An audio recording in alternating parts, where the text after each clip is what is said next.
I know you heard me on the radio. Flexing. She loved the sound of my voice, it's the best thing. Daydreaming of the jazz all day. Pick up the phone late night with Larry K. I know you heard me on the radio. Flexing. She loved the sound of my voice, it's the best thing. Daydreaming of the jazz all day. Pick up the phone late night with Larry K.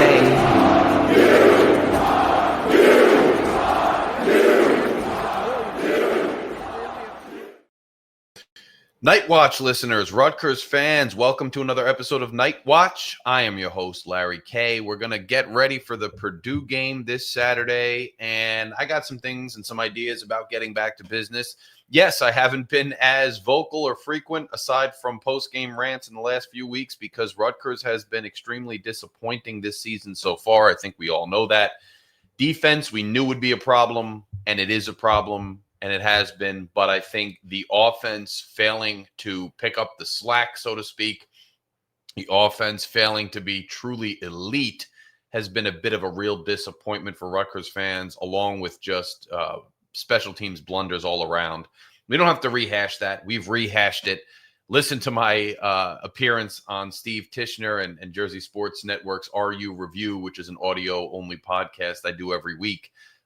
Just search for it on Google, and my previous couple videos have a link. If you want to hear my thoughts on all of that, there's plenty of ranting, plenty of raving to go around. But we go up against a Purdue team now, 2-5. Don't even have that magical 3 out of conference win mark that we have. They are also winless in the Big Ten so far, coming off of a shutout, 19-0 from Northwestern. Now, this is a Northwestern team that is a bit better than some might think from years past. They've made a little bit of noise. They are standing at 5-2. So not the end of the world, but Purdue has just not had good showings thus far. Might have a little bit of a quarterback controversy there. Brown, the starter, got nicked up a little bit. There's some discussion that he's been throwing the ball, that the injury was to his non-throwing shoulder. He's been throwing the ball at practice. Doubtful maybe, but that could be coach speak, and this is according to the Rutgers rant guys and some of the other reporters out there. So who knows if there's any gamesmanship and if Brown is actually going to play.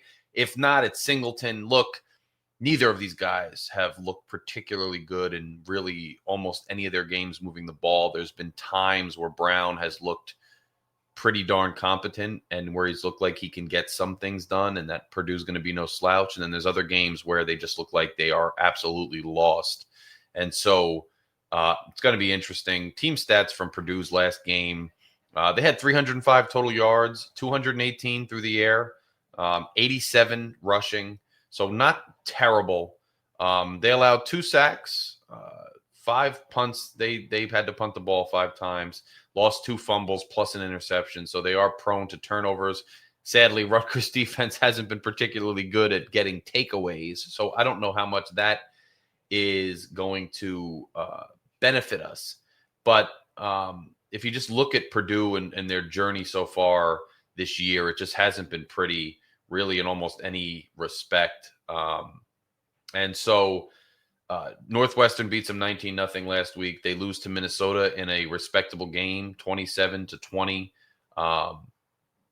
In that game, they put up 456 yards of offense. And so that's respectable, including 253 yards running the ball, 203 rushing. So this is like an up and down, interesting team that you don't know which Purdue you're going to get. Maybe it depends on the starting quarterback. Maybe it's just depends on the matchup or whether they decide to come to play that day. I really don't know. I think this is kind of the battle for who the worst team in the Big Ten actually is. Is it going to be Rutgers or is it going to be Purdue? That's where we are right now. Before Minnesota, they lost to Illinois 43-27. Notre Dame 56-30 beat them. And USC 33-17. They beat Southern Illinois 34-17. They beat Ball State 31-0. So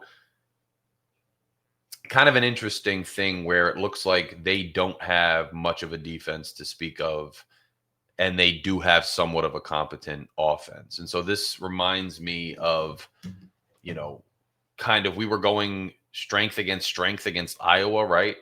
and weakness against weakness. And in this case, because Iowa had a good defense, we had a good offense, but Iowa had a weaker offense, we have a weak defense. And sadly, that didn't go in our favor, although I thought there was certainly a lot of opportunity for it to go in our favor.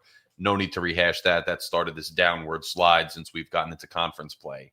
This is a little bit different where, Purdue's offense can put up some yards and our defense is weak, and our offense supposedly can do some damage, although the last couple of weeks we haven't seen it, and Purdue's defense hasn't been able to stop really anybody to the point that they can win a game outside of, teams they should and did beat.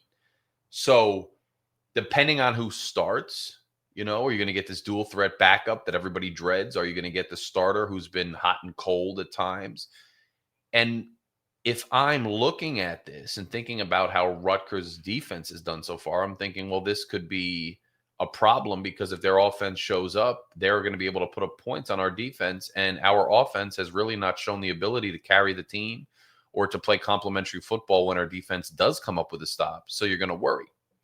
But here's the thing that's going on in the talk around the program right now. Greg Schiano has said that changes have been made. He hasn't specified what those changes are. He hasn't told us if there's going to be a difference in who's calling the plays on the defensive side of the ball. He hasn't told us if there's been a personnel shakeup.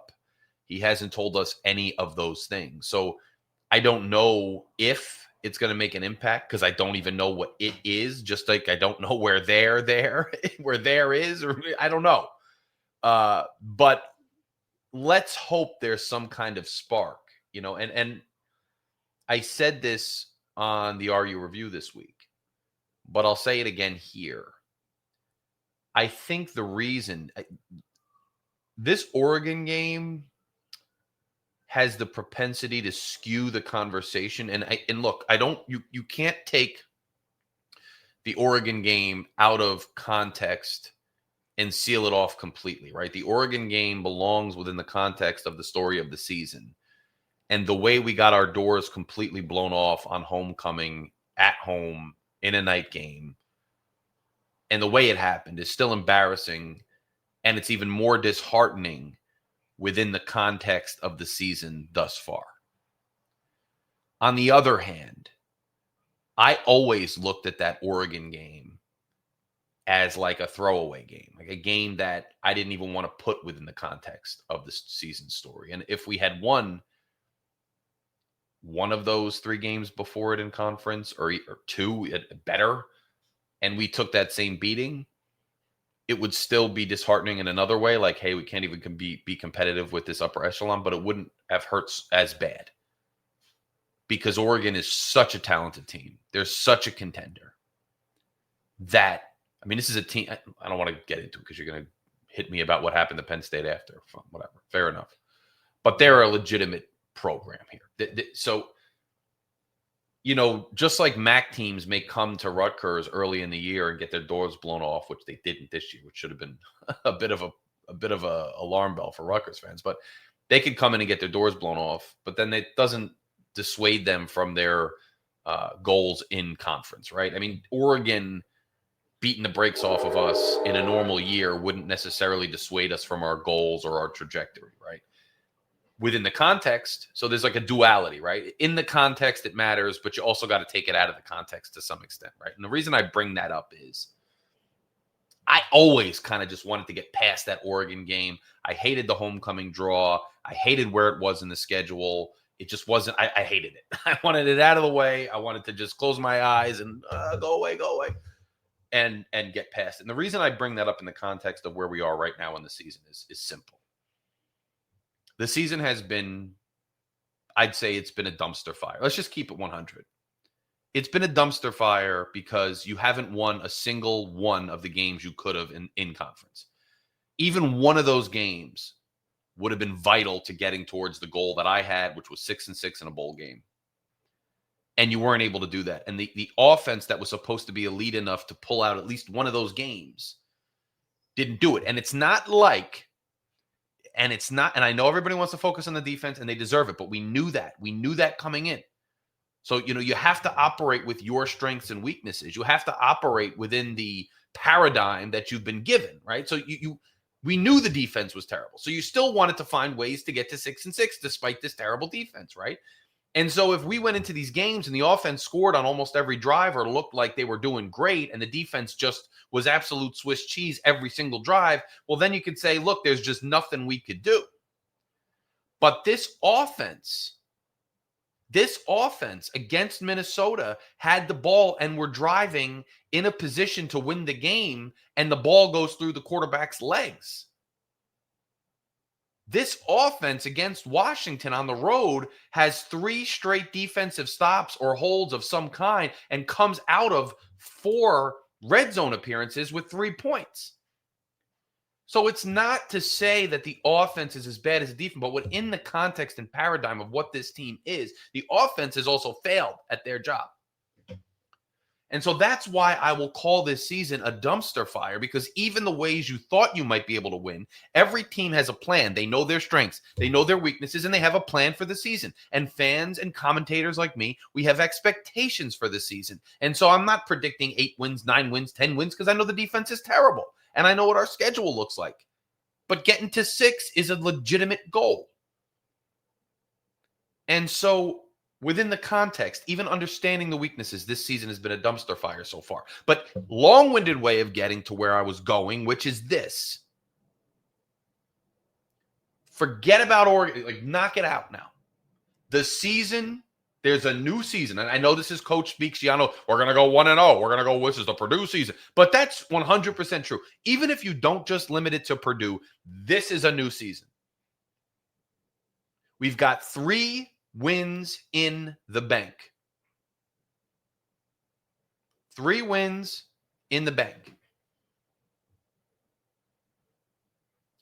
And we've got to try to get 3 more. And this can get interesting if Rutgers can pull off this game tomorrow. The season remains interesting, meaning we know there's concerns with this team. You're not going to eradicate or dodge those conversations or those changes or those challenges, like whether it's retaining our best players, whether it's attracting other good players, whether it's maintaining good energy around the program. You're not going to alleviate or ameliorate that by getting to a bowl game, by beating Purdue. None of that's going to happen. But as college football fans, one of the things, our first and our primary goal is to be entertained and to enjoy football on Saturdays. And you can make this season interesting. There can be a season still here, rather than this rampant apathy and just forget about it. There can be a season, something to watch, something to engage with, starting tomorrow. Starting with Purdue. There are 5 games left to get 3 wins. Is that going to be likely? No, not with the way this team's playing. But is it possible? Yes. Yes. Purdue is beatable. Now, Purdue's looking at us saying, how are we even going to get a win? Well, the way to get a win, now they only have 2, so their chances and path to a bowl game is much less, but they want to at least get 1 conference win. And they're thinking, well, this is our homecoming. This is at home. This is Rutgers. They've gotten their butts beat by Oregon. They're winless in conference just like we are. They have serious, serious weaknesses and question marks just like we do. Ian Strong's dinged up for the 2nd time this year. Is he even playing? If he is he at 100%? And this is our chance to get a win. And we got a formidable offense when we want to, when it works.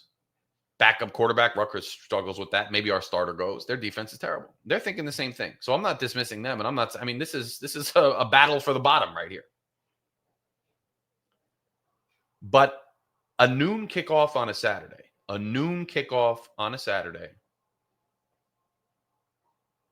And Rutgers has a chance to make the end of this season fun.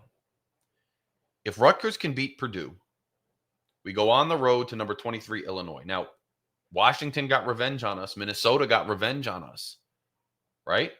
They got revenge. We went on the road to play them. They had lost to us at home last year. They got revenge on us. Well, now it's our turn for revenge. Illinois beat us at home in a heartbreaker that was on coaching. And I'm not going to stop talking about that. I'll never stop talking about that. I mean, I probably get it in at least once a pod. I mean, I don't care. I can't. Whatever.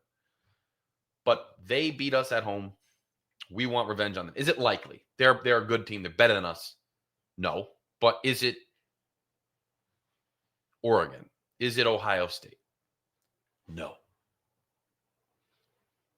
Even if you lose that game at Illinois, you got Maryland at home.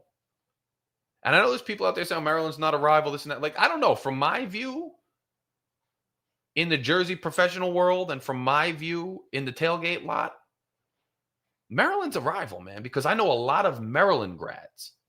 And it's not a fierce rivalry. We don't hate these grads. We don't hate each other the way they hate Penn State or we hate Penn State or whatever. The way, Michigan, Ohio State. It's not like that. But there's a friendly rivalry. These games are fun. Like, there's a lot of alum that travel and we hang out, and it's a fun game. And when we were getting our breaks beat, the last 3 years before last year, that sucked because it can be a fun game when it's competitive. That game could be huge. If you pull off beating Illinois, which I don't think is likely, then that could be for a bowl game. If you don't, which is more likely, you got to try to notch one more win. And that makes that game fun. Then you have Ohio State, which, just get out of it healthy. It's another one of those, it sucks to say, but it's another one of those Oregon. Like, just get it. Like, I don't want to hear it. I don't want to look. That's just what that becomes.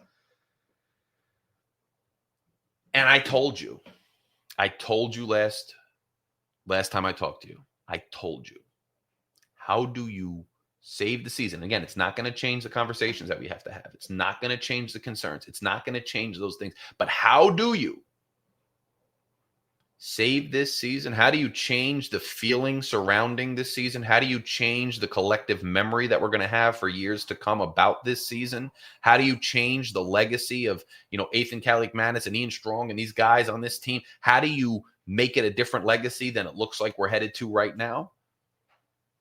You beat Purdue. You beat Maryland at home with the Maryland fan base there and that budding little rivalry.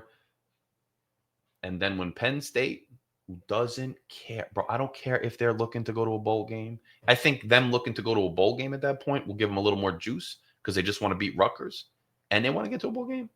But they don't care about that bowl game. If they keep sliding, these guys, and let me tell you something.